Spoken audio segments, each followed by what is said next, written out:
Dr. Jill Stein, welcome to Planet America. Thank you so much. Good to be with you. So, you're running for president again. What do you hope to achieve? I think there's everything to achieve. There's everything to win here. And in my view, there's absolutely nothing to lose. The American people are desperate for change and for another option, and are at record levels calling for other choices, in fact. And our campaign is the only anti-genocide, anti-war, pro-worker, climate emergency choice on the ballot. And all of those are actual states of emergency for the American people and arguably around the world. So, what we're saying is let's allow the American people to have the choice that they are demanding. Now, Doctor, there are some Democrats who I think inaccurately blame you for Trump being elected in 2016. So obviously those Democrats are concerned about you running again with Trump on the ballot in 2024. What do you say to those Democrats? Well, this is the nature of elections, that we allow voters to make these decisions, and voters are at record levels actually calling for other options. And Democrats will use all sorts of propaganda in order to drive their competition off the ballot. But that's actually the nature of democracy, is for there to be competition and for the American people to be informed and empowered to make these choices, which they are demanding that they have. So, we think it's fundamentally anti-democratic to be driving your competition off the ballot. And for all their claims of being the force for democracy, in fact, the party should be renamed the Anti-Democratic Party, because it proudly announced it hired an army of lawyers in order to throw its competitors like myself off the ballot. They have hijacked our public funding, in fact, delayed it by about 2 months in order to keep us from fighting these battles to be on the ballot. And they also had the nerve to publicly advertise for spies and infiltrators to mess up our ballot drives. Recently, of course, Dr. Stein, Robert F. Kennedy Jr. dropped his presidential campaign because he didn't want to hurt Donald Trump's chances of winning in November. Are you at all concerned that by staying in the race, you could be helping Donald Trump win? I don't think he's a change agent. For starters, he was trying to get on the Democratic ballot. He was running as a Democrat. Unfortunately, they would not allow him to compete, and then made it very hard for him, as for myself, for all alternatives to compete. And then he's finally merged with the other party, with Trump's campaign. Our campaign is fundamentally different. We are a people-powered party. We don't run on corporate PAC money. We don't run with super PAC money. We don't run with billionaire money. So RFK was not actually a different kind of campaign. He was pretty much more of the same, but with a different name. The American people, on the other hand, have actually had it with this corporate-powered, billionaire-powered politics. The American people are done being sold out and thrown under the bus, arguably, because we don't take that corporate money or the billionaire money. We actually have the liberty to stand up for what it is that the American people are very hungry for. And you may know that 68% of Americans have gone on record. They want an end to the genocide. And in fact, a strong majority has also said they want a weapons embargo right now in order to achieve that ceasefire, which will only happen if the U.S. makes it so. So the American people are very clear. They want other choices. They also want health care as a human right, which we don't have in this country. We have the worst statistics of any modern developed country. So on so many fronts, the American people are facing crisis after crisis, while actually half of our congressional budget is being diverted and squandered on the endless war machine, which is not doing the world any good, not doing us any good. So we're really here to fight based on very compelling issues that are deeply felt by the American people. We're not going to throw them out because simply because the politics as usual is running its propaganda to try to smear and fear campaign against the alternatives. Now, RFK criticised the aggressive legal tactics of the Democrats in trying to keep him off the ballot. The Democrats recently tried to keep you off the ballot in Wisconsin. They were unsuccessful in this case, but you have mentioned that they have other tactics against you as well. So do you feel that this is all just part of politics, or do you think the Democrats have actually crossed a line here? I think this is very typical of today's politics, which is why the American people are so unhappy and are really demanding in unprecedented numbers that they have other choices. So, I think American politics has very much crossed the line. We run typically billion-dollar campaigns. Each of the Democrat and Republican typically run billion-dollar campaigns. And who is it they serve? The wealthy are getting wealthier all the time, while everyday middle-class people do not have a fighting chance. Half of all Americans right now are struggling just to keep a roof over their heads, paying 30 to 50% of their monthly income just for their rent alone, which doesn't leave the other money that you need for your health care and your car insurance and all the rest, and to put food on the table. 60%, more than that, in fact, of Americans are living paycheck to paycheck. So we have a system that has been bought and paid for, and the American people are really very insistent that there be a change. Now, the Democrats have done their best to try to silence all alternatives to throw us off the ballot. They haven't succeeded, not only in Wisconsin, also in Nevada. Now they've challenged us in Georgia as well. So we'll be going to court in Georgia. But as a rule, they are not prevailing, and the courts are actually siding with us and with the American people, who are really demanding that they have other choices and more voices in this election. So ultimately, Jill Stein, do you have any preference between Kamala Harris and Donald Trump? One of them is going to be president as of next January. Trump says that Harris and Walz are the most left-wing ticket in American political history. What do you think? Well, his political analysis is not mine. They certainly have differences around the margins, but if you look at, one is committing genocide right now. The other promises to continue the job. They've both abandoned American people on healthcare, on student debt, on the housing crisis. The Democrats are famous for giving lip service to solutions, but not following through. Like, for example, the promise of a public option to provide affordable health insurance for people. The Democrats ran away from that. Joe Biden and Kamala Harris ran away from that promise. Let's allow the American people to make their choice here. And however far we get, it's very critical for beginning to develop a politics that actually serves the needs of the American people. Can I ask what policies or features of the two major candidates you most like, if any? Let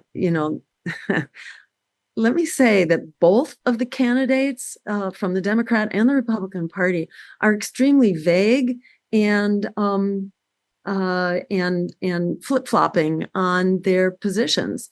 And in many ways, the Democrats keep adopting the positions of the Republicans on immigration, for example.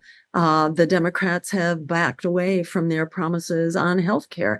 The things that Donald Trump is referring to for Kamala Harris's radical policies, those were mostly back in 2020 when she was running in the image of Bernie Sanders. That's long gone. Those haven't been her policies. For example, her promise to stop the fracking, which is destroying the water supplies as well as the climate.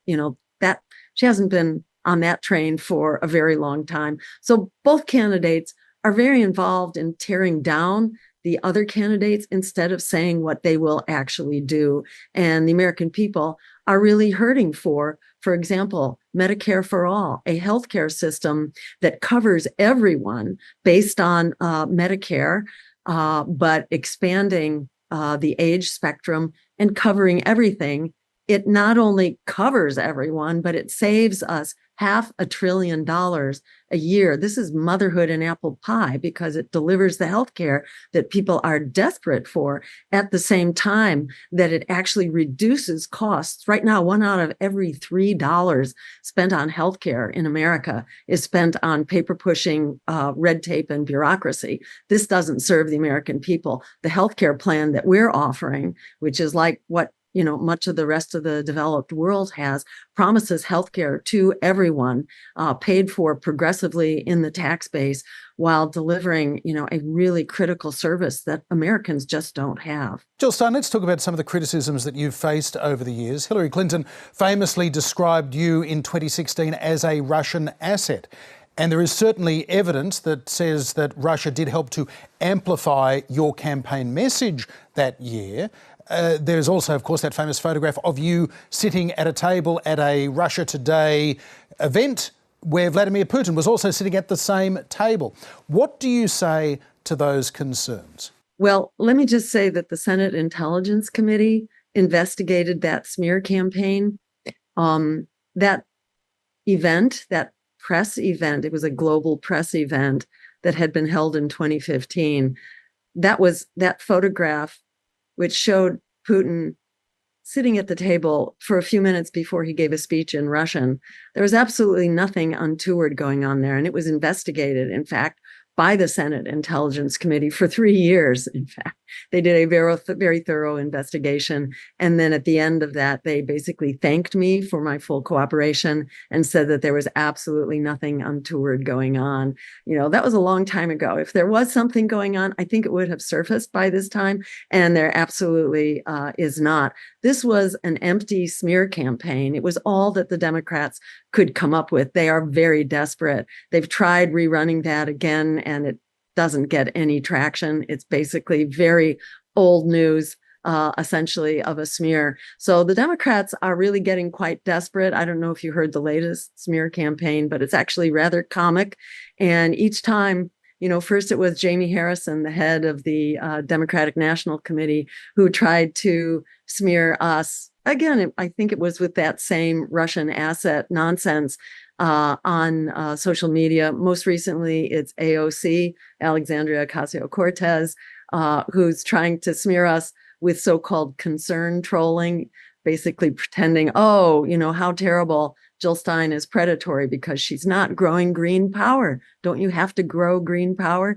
Well, actually, what we say is predatory, in fact, is telling people that your candidate is working diligently day and night for a ceasefire when, in fact, your candidate is massively funding and arming the genocide as we speak and has no intention whatsoever of doing what it takes in order to shut down that genocide. We say that that is predatory. This is the nature of how desperate they are. And the reason they're desperate is because many Americans are beginning to wake up to the fact that they do have a choice, which is pro-worker, anti-war, anti-genocide, climate emergency. The American people are increasingly interested in this, and the Democrats are getting quite nervous. Dr. Ranked choice or preferential voting is on the ballot in at least 5 states in this election. Would you consider campaigning to promote that, seeing as ranked choice voting would probably at least slightly break up that duopoly in elections? Well, I hate to break it to you, but the campaign for ranked choice voting was actually lifted up by our campaign and by the Green Party, in fact, starting at least 15 years ago. I mean, we really have been the original motor behind the call for ranked choice voting. And it makes it so hypocritical of the Democrats to pretend. I mean, they basically hide behind the spoiler notion. In our view, the American people have a right to their choices, and to say that a Democrat owns their votes and that we're stealing votes from a Democrat, that's fundamentally anti-democratic. But the Democrats want that so-called spoiler situation because that way they can extort and pressure voters based on fear. We think that is a disaster. We think there need be no problem here at all. And in fact, there are some areas like in New York City where the Democrats have adopted ranked choice voting, but only for their primaries. It's a great voting system. They want it for themselves. They don't want it in the general election because it takes their power to extort your vote. It takes it away. And, it is so cynical and hypocritical of the Democrats to yell, spoiler, spoiler, but when it comes to actually solving the problem, they won't touch it with a 10-foot pole. So, Jill Stein, when this latest presidential campaign of yours is over, what will success look like? What will have made it worthwhile? What we hope to achieve is to give the American people the choice that they are clamoring for, and to make it clear that we can have a politics that is of, by, and for the people, that is not bought and paid for by billionaires and big corporations, and that in fact we can push these policies forward that create an America and a world that works for all of us, that can end the endless wars and the genocide, create a healthcare system for everyone. We actually have the policies that can solve this housing emergency, the emergency of student debt and medical debt, and create a foreign policy based on international law and human rights and diplomacy instead of just pure militarism, which is really coming back to bite us. So we hope to continue changing the agenda, which is what we've been doing for the last two decades. Actually, we hope to continue changing the agenda and building a support, whether it's 5% or 51%. We think it will be a victory to push forward the actual potential of the American people to once again own their political system instead of just giving it over to the highest bidder. Finally, Dr. Stein, as an experienced candidate, what have you learnt from running before that you're now applying this time round to run smarter and better? I'd say, what I've learned, and I could sum it up in 2 sentences. One is from Frederick Douglass, the famous abolitionist, who said, "Power concedes nothing without a demand. It never has and it never will." And what I've learned is that so many people now are ready to step up and be that demand. The other quote is from Alice Walker, the poet and novelist, who said that the biggest way people give up power is by not knowing we have it to start with. And so I have learned again that is so true, that in fact we do have the power, and the biggest way we give it up is by not actually understanding that we have it. And we are in, I think, a real breaking point moment right now where people are, really desperate about what's happening to the climate, about the inadequate wages and the relentless inflation in this country, the crisis of housing and healthcare. People are really at a tipping point, and I am very encouraged for the long term as well as the short term, how news is getting out and people are mobilizing for a different politics starting now and going forward. Dr. Jill Stein, thanks for talking to us on Planet America. Thank you so much. Pleasure talking with you. Take care.